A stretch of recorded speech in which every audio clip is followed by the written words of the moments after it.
के दौरान VIP gate पर अव्यवस्था के कारण भगदड़ की स्थिति बन गई, जिसमें कई महिलाएं और पुरुष चोटिल हो गए हैं। शहर में आयोजित हो रही हनुमंत कथा में व्यवस्थाओं का आलम यह है कि कथा के दूसरे दिन बागेश्वर धाम सरकार धीरेन्द्र शास्त्री की कथा सुनने आई और महिलाओं को वीआईपी पास होने के बावजूद एंट्री नहीं दी गई। मौके पर जमा भीड़ और गहमा गहमी के बीच भगदड़ की स्थिति बन गई, जहां कथा के संरक्षक बनवारी शरण महाराज कठिया बाबा ने आयोजन समिति के साथ पुलिस और प्रशासन पर मनमानी का आरोप लगाते हुए कहा, सुरक्षा व्यवस्था के नाम पर प्रशासन अव्यवस्था फैला रही है और आयोजन समिति ने पास की परंपरा बना के अव्यवस्था फैलाने का काम किया है।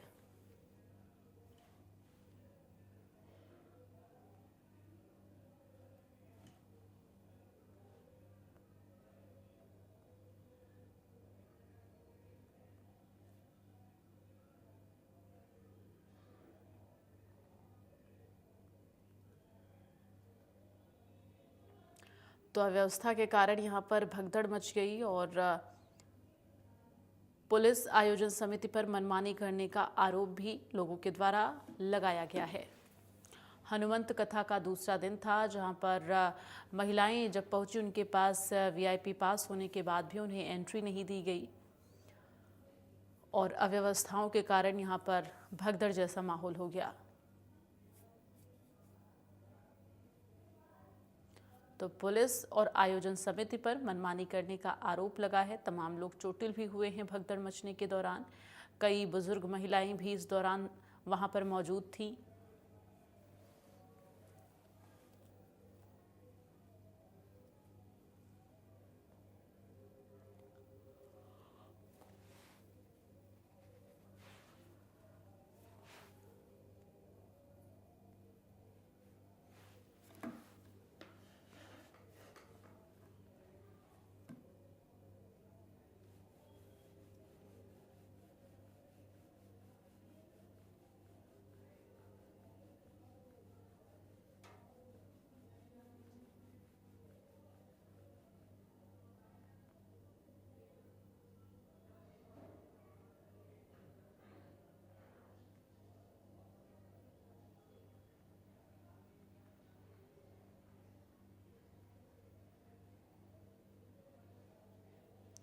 और इस वक्त संवाददाता प्रहलाद तेली हमारे साथ ज्यादा जानकारी के लिए जुड़ गए हैं।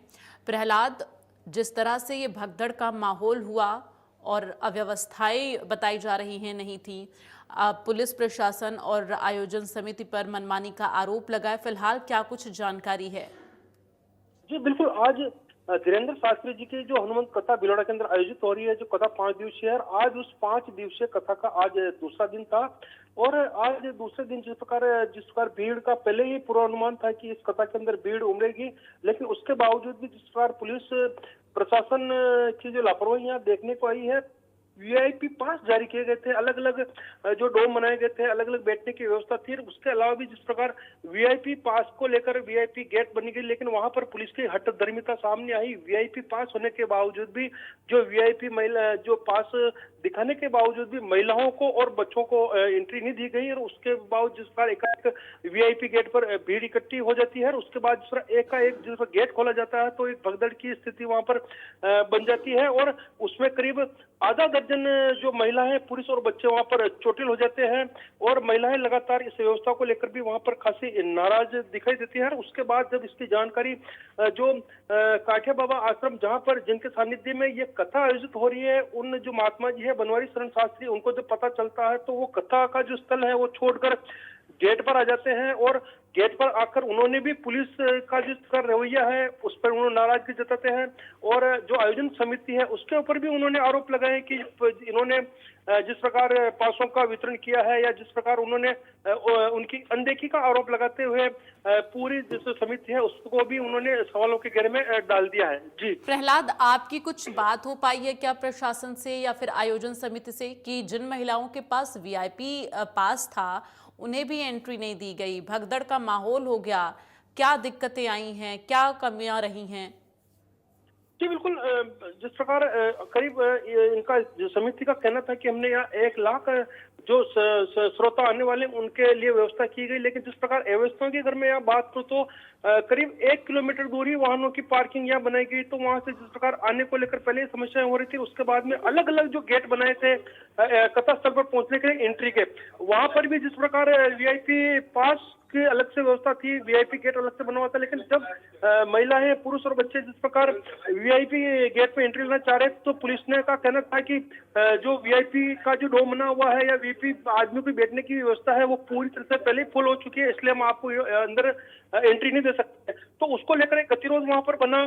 पुलिस ने भी जिस प्रकार वहां पर कड़ाई दिखाई, तो कहीं ना कहीं जिस प्रकार वीआईपी का जो गेट था, एंट्री गेट था, वहां पर लगातार भीड़ इकट्ठी हो गई। फिर दबाव के बाद जिस प्रकार एकाएक भीड़ का जो प्रेशर बढ़ने के बाद गेट खोला जाता है तो वहां एकाएक कई महिलाएं गिर जाती है। तो कहीं ना कहीं एक व्यवस्था यहाँ पर देखने को आई है। और जिस प्रकार यहाँ जो समिति है उनसे भी हमारी जिस प्रकार आशीष जो पोरवाल है इसके संयोजक है, उनसे जो हमारी बात हुई तो उनका कहना था कि कई लोगों ने जो वीआईपी जो पास थे उसके डुप्लीकेट पास बनाने की वजह से अव्यवस्था हुई है और हम लगातार व्यवस्था बनाने की कोशिश यहाँ पर कर रहे हैं। लेकिन जिस प्रकार जो जिन संत के सानिध्य में आयोजन हो रहा है वो भी जिस प्रकार नाराजगी देखते हुए उन्होंने भी पुलिस प्रशासन पर अव्यवस्था और समिति पर भी उन्होंने कई गंभीर आरोप यहाँ पर लगाए हैं। जी बिल्कुल, अब फिलहाल क्या कुछ कहना है लोगों का? चूंकि देखिए जिस तरह से भगदड़ हुई है, तमाम बुजुर्ग महिलाएं भी इसमें शामिल थी जो कि चोटिल नजर आ रही हैं। तो आगे अब क्या लोगों का कहना है? जो लोग चोटिल हुए हैं उनका क्या कुछ कहना है? उनकी तरफ से क्या मांग की जा रही है? साथ ही जो पुलिस प्रशासन जिनकी मौजूदगी वहां पर लोगों की सुरक्षा के लिए थी, उनका क्या कहना है?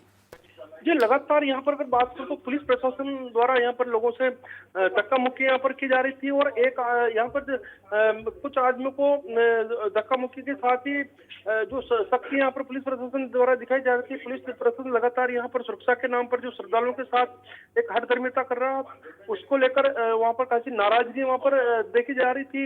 वीआईपी पास होने के बावजूद भी अंदर नहीं जाने दिया जा रहा है। और जो प्रेस का जो एक अलग से इस पंडाल के अंदर नारद खंड बनाया गया था, वहां पर भी कथा के दौरान प्रेस वालों की जो जगह वही बैठने की, वहां पर भी कुछ पुलिस वाले वहां पर बैठे हुए थे।